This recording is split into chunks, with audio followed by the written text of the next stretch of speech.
मंच पर हमारे अध्यक्ष आदरणीय बंशीधर जी, आदरणीय अजय भट्ट जी, आदरणीय बेला जी, जोगेंद्र जी, मेरा प्रणाम स्वीकार करें। 4000 से ज्यादा बूथों पर जो कुमाऊं संभाग के कार्यकर्ता आज हमसे जुड़े हैं, वो मेरा अभिनंदन एवं आभार स्वीकार करें। देश की राजधानी से आज मैं आदरणीय श्याम जाजू जी के साथ अनिल बलूनी जी के सहयोग से आप सबके सम्मुख 2-3 निवेदन प्रस्तुत करने का साहस करना चाहूंगी। लेकिन कुछ भी बोलने से पहले आज ये मेरा आग्रह है कि हम सब कार्यकर्ता श्रद्धांजलि दें उस एक एक परिवार को, एक एक व्यक्ति को जो वैश्विक महामारी कोरोना से जूझते जूझते अपने प्राणों को खो चुका है। हमारी सरकार, हमारा राजनीतिक संगठन संवेदनशीलता का प्रमाण देते हुए आज इन सभी परिवारों के प्रति न सिर्फ श्रद्धांजलि अर्पित करता है,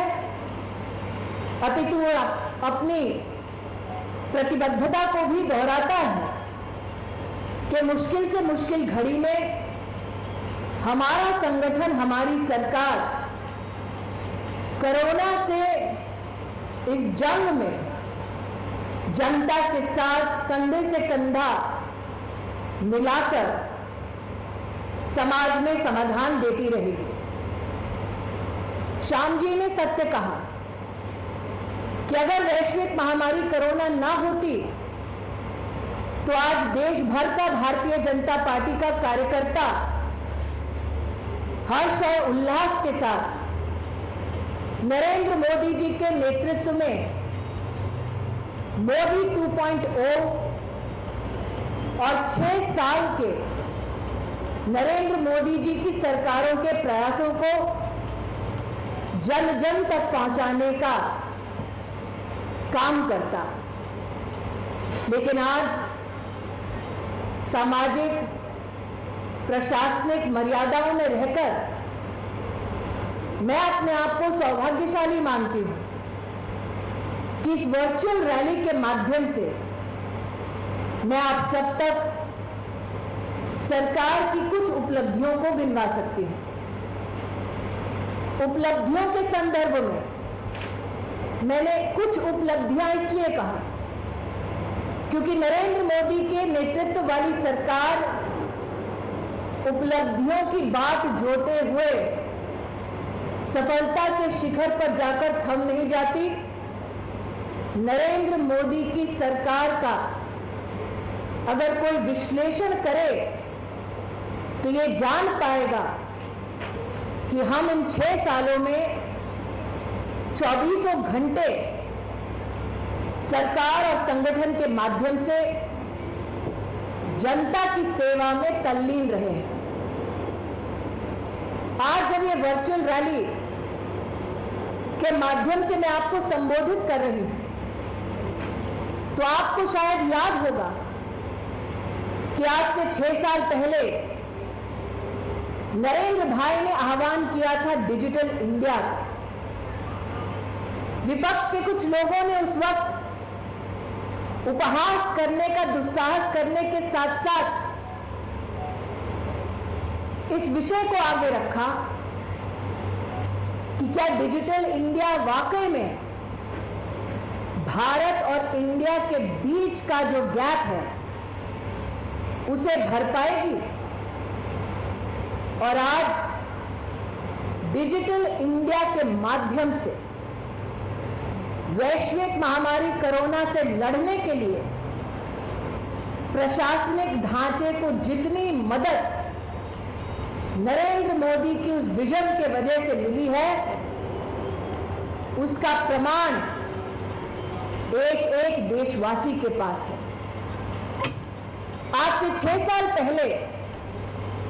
नरेंद्र मोदी जी ने राष्ट्र को संबोधित करते हुए कहा था कि सरकारें कुछ ऐसी रही हिंदुस्तान में जिन्होंने कहा दिल्ली से 1 रुपया निकलता है तो गांव तक पहुंचते पहुंचते 10 पैसा हो जाता है। नरेंद्र मोदी जी ने आह्वान किया कि वक्त बदला है हिंदुस्तान में, अब बैंक चल के हर गांव तक, हर नागरिक तक जाएंगे और जनधन खाता नागरिक खोल पाएंगे। 34 करोड़ नागरिकों का जनधन खाता खुला और आज जब वैश्विक महामारी कोरोना से दुनिया जूझ रही है, ऐसे में 20 करोड़ जनधन खाता धारक हमारी देश की बहनें अप्रैल और मई महीने में सीधा अपने बैंक के खाते में 20,000 करोड़ रुपया प्राप्त कर चुकी है। यह इस बात का संकेत है कि एक वक्त था हिंदुस्तान में जब 90 पैसे वो सत्ताधारी खा जाते थे जिनके हाथ ने गरीबों की तिजोरियों को साफ किया, और अब साल 2020 में भारत का नागरिक ये विश्वास के साथ कहता है कि तिजोरी से भारत की जो पैसा निकलता है वो सीधा जनधन योजना के माध्यम से मेरे बैंक के खाते तक पहुंचता है। एक स्वप्न देखा था नरेंद्र मोदी ने कि क्या यह संभव है कि एक तरफ राजनीतिक दल 1 नेशन 1 टैक्स की बात करते हैं, लेकिन हम 1 नेशन 1 राशन कार्ड के सपने को साकार कर दिखाएं और मात्र वो सपना, वो संकल्प नहीं देखा, उसको फलाभूत किया धरातल पर नरेंद्र मोदी की सरकार ने, जिसके लिए आज सभी कार्यकर्ताओं के माध्यम से उनका हार्दिक मैं अभिनंदन करती हूं। टेक्नोलॉजी के इस्तेमाल से 1 नेशन 1 राशन कार्ड के सौजन्य से वैश्विक महामारी कोरोना से लड़ने के लिए देश के 80 करोड़ नागरिकों तक 3 महीने का राशन मुफ्त में पहुंचाने का काम वैश्विक इतिहास में अगर किसी ने किया तो वो केंद्र की नरेंद्र मोदी सरकार ने किया। और आज मैं उत्तराखंड के मुख्यमंत्री रावत जी को विशेष आभार व्यक्त करती हूं कि प्रधानमंत्री गरीब कल्याण योजना के माध्यम से जो आह्वान, जो प्रयास नरेंद्र मोदी जी ने 3 महीने का राशन पहुंचाकर इस महामारी के वक्त में किया, उस काम को उत्तराखंड पर धरातल पर यशस्वी रूप से उत्तराखंड सरकार ने फलीभूत कर दिखाया है। एक वक्त ऐसा देखा हिंदुस्तान में जब अमेठी का सांसद भारत के प्रधानमंत्री द्वारा दिए गए आदेशों को सार्वजनिक रूप से फाड़ देता, और आज यह वक्त देख रहा है हिंदुस्तान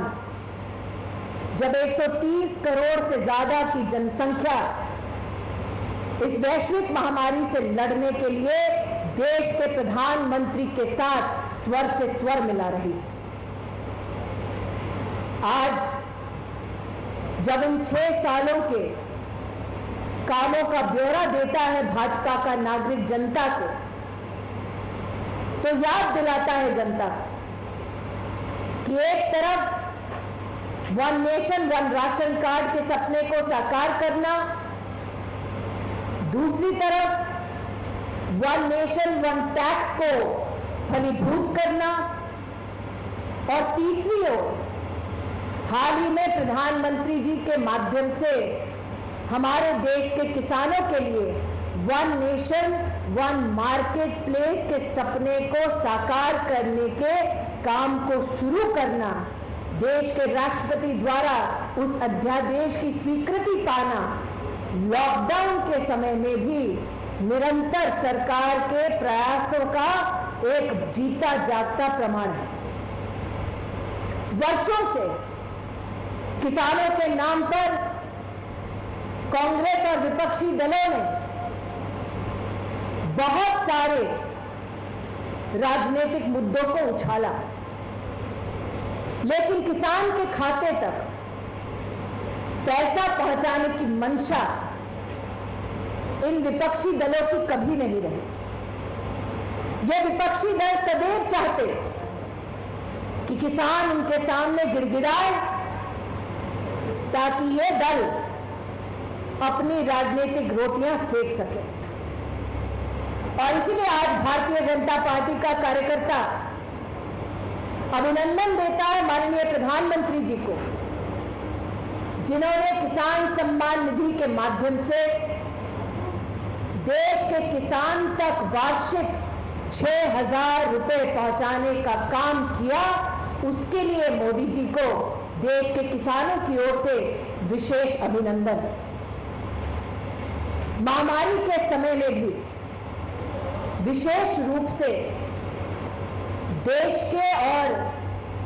आज चूंकि कुमाऊं संभाग को संबोधित कर रही हूं, उत्तराखंड के किसानों को भी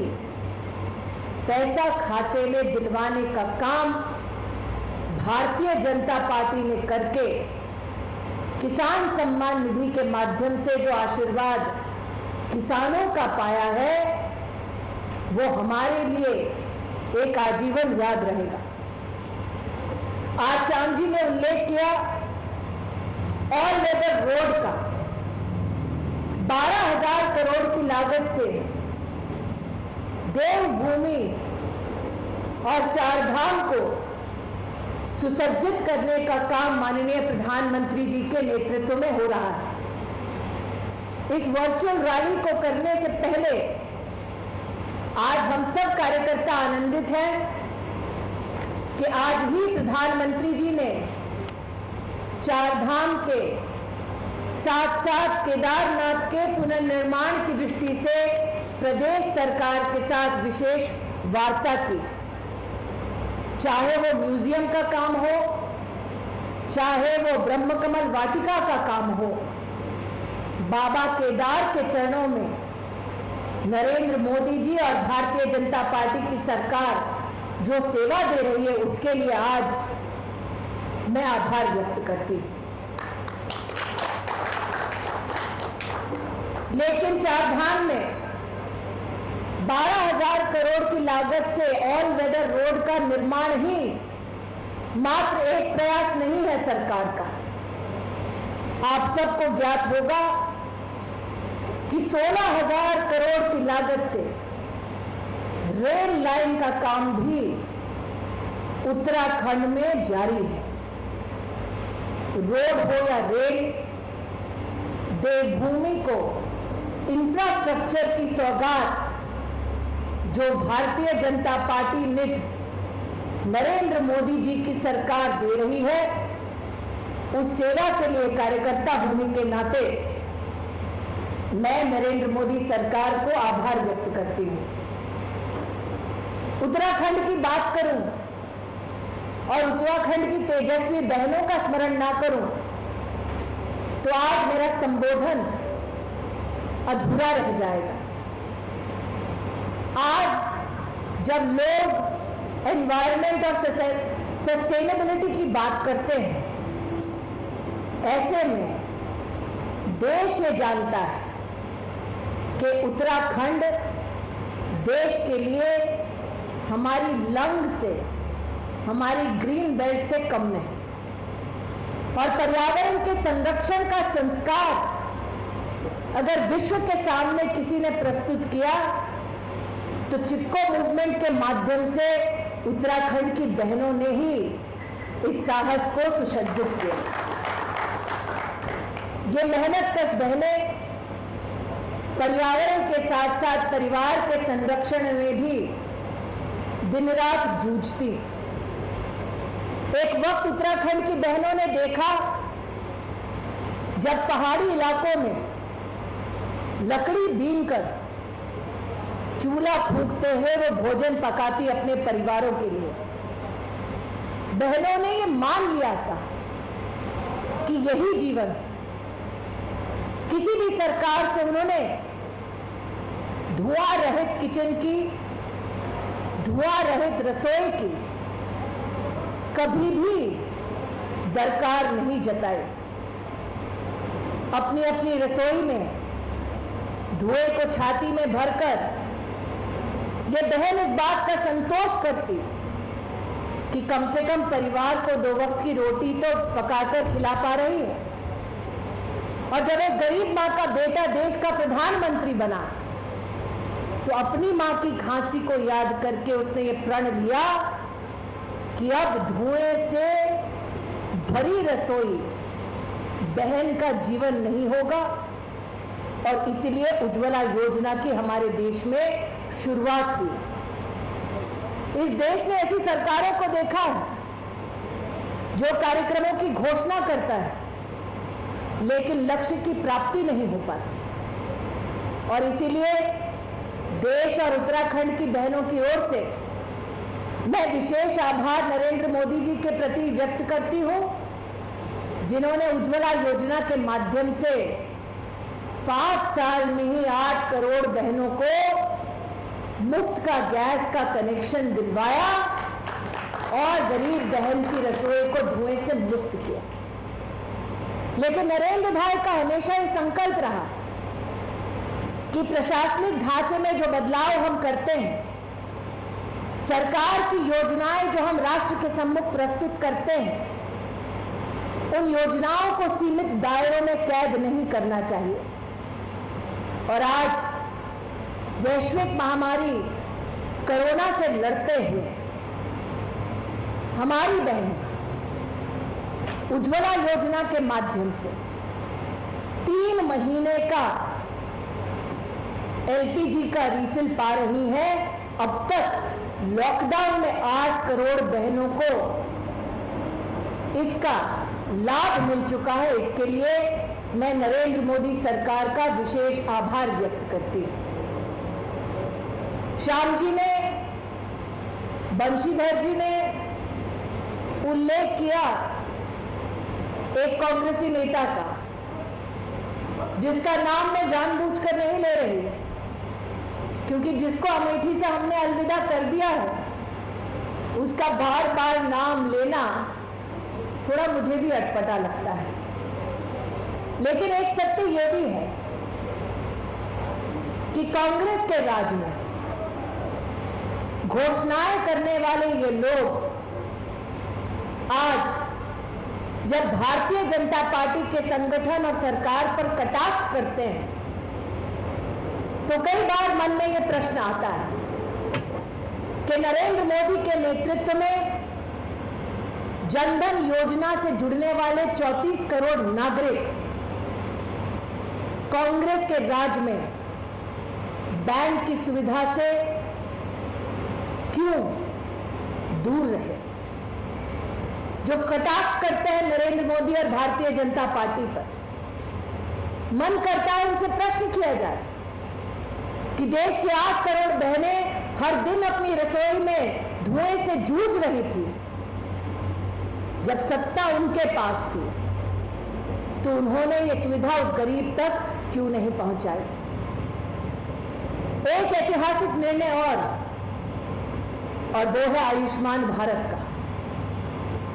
गरीब के घर में जब कोई बीमार होता है तो डॉक्टर का और अस्पताल का बिल भरते भरते उसकी कमर टूट जाती है। नरेंद्र मोदी जी के नेतृत्व में आयुष्मान भारत के माध्यम से 10 करोड़ गरीब परिवारों को सालाना 5 लाख रुपए का मुफ्त का इलाज अगर किसी ने इस व्यवस्था को कर दिखाया तो वो कांग्रेसी नेता ने नहीं बल्कि भारतीय जनता पार्टी के संगठन से उपजे एक कार्यकर्ता जिसका नाम नरेंद्र दामोदर दास मोदी है, उस कार्यकर्ता ने कर दिखाया। और आज आयुष्मान भारत के चलते 1 करोड़ से ज्यादा देश के गरीब नागरिक सेवाएं प्राप्त कर चुके हैं। मैं उत्तराखंड की सरकार को अभिनंदन देती हूं कि आपके यहां भी लाखों गोल्डन कार्ड बटे और लाखों की संख्या में लोगों ने सेवाएं प्राप्त की। नरेंद्र भाई ने जब चुनावी सभा को संबोधित किया था तो कहा था डबल इंजन की सरकार प्राप्त होगी। रावत जी ने नरेंद्र मोदी जी के उस विश्वास को फलीभूत किया। आज उसके लिए मैं उत्तराखंड की सरकार और उत्तराखंड के संगठन को हार्दिक बधाइयां देती हूं। देवभूमि के साथ साथ उत्तराखंड वीरभूमि के नाम से भी जाना जाता है और आज ये एक सुखद संयोग है कि देश के रक्षा प्रमुख बिपिन रावत और राष्ट्रीय सुरक्षा सलाहकार अजीत डोभाल दोनों ही इस देवभूमि पर जन्मे और इन्होंने अपने शौर्य से राष्ट्र को सुशोभित किया। लेकिन रक्षा प्रमुख का ये जो पद है, सीडीएस का जो निर्णय है, वो हमारे देश के आजाद इतिहास में पहली बार अगर किसी लेने के लिए इस फैसले को हिम्मत की तो वो फैसला नरेंद्र मोदी की सरकार ने लिया। 1 रैंक 1 पेंशन, यह विषय वर्षों से लंबित था। इस निर्णय को भी दृढ़ता से लिया नरेंद्र मोदी की सरकार ने और आज मैं भारत सरकार की एक मंत्री होने के नाते इस बात का गौरव कर सकती हूं कि नरेंद्र मोदी के नेतृत्व में जब चुनौती दी गई भारत को तो एयर स्ट्राइक करने का साहस इस देश ने कर दिखाया और विश्व के सामने इस प्रमाण को दिया कि नरेंद्र मोदी के रहते, हमारे सैन्य बलों के रहते कोई भी दुश्मन भारत का एक भी बाल बांका नहीं कर पाएगा। आज कुमाऊं संभाग को संबोधित करते हुए मैं विशेष रूप से अध्यक्ष जी आपका, जिला अध्यक्षों का और कार्यकर्ताओं का मोर्चों सहित आभार व्यक्त करना चाहूंगी। हमारे राष्ट्रीय अध्यक्ष नड्डा जी के आदेशानुसार आप सबने फीड द नीडी कार्यक्रम को यशस्वी और सुचारू ढंग से कर दिखाया। गरीब नागरिकों के बीच में आपने फेस मास्क और सैनिटाइजर का वितरण किया और आज जब मैं देवभूमि के कार्यकर्ताओं का अभिनंदन करती हूं तो साथ ही राशन वितरण के काम में या फिर हमारे मजदूरों को घर लौटाने के काम में भी सरकार के साथ साथ संगठन ने जो सकारात्मक भूमिका निभाई है उसके लिए संगठन के कार्यकर्ता और पदाधिकारी विशेष रूप से अभिनंदन के पात्र हैं। भारतीय जनता पार्टी का कार्यकर्ता का मानवीय स्वरूप वैश्विक महामारी के इस वक्त जनता जनार्दन देख पा रही है, यह हर कार्यकर्ता के लिए गौरव की बात है। आज देश की राजधानी से आपके यशस्वी सांसद और हमारे मीडिया प्रभारी अनिल बलूनी जी भी जुड़े हैं और आज अगर अनिल बलूनी जी इस रैली में आप सबको संबोधित करते तो निश्चित रूप से श्याम जी की तरह अनिल बलूनी जी भी आर्टिकल 370 का उल्लेख करते हैं। यह भारतीय जनता पार्टी के कार्यकर्ता का गौरव है कि जिस संघर्ष के लिए डॉक्टर श्यामा प्रसाद मुखर्जी जी ने अपने प्राणों की आहुति दी, उसे मोदी 2.0 के पहले वर्ष में उस श्रद्धांजलि को, उस बलिदान को देखते हुए नरेंद्र मोदी के नेतृत्व में धारा 370 हटाने का ऐतिहासिक कार्य केंद्र की सरकार ने किया।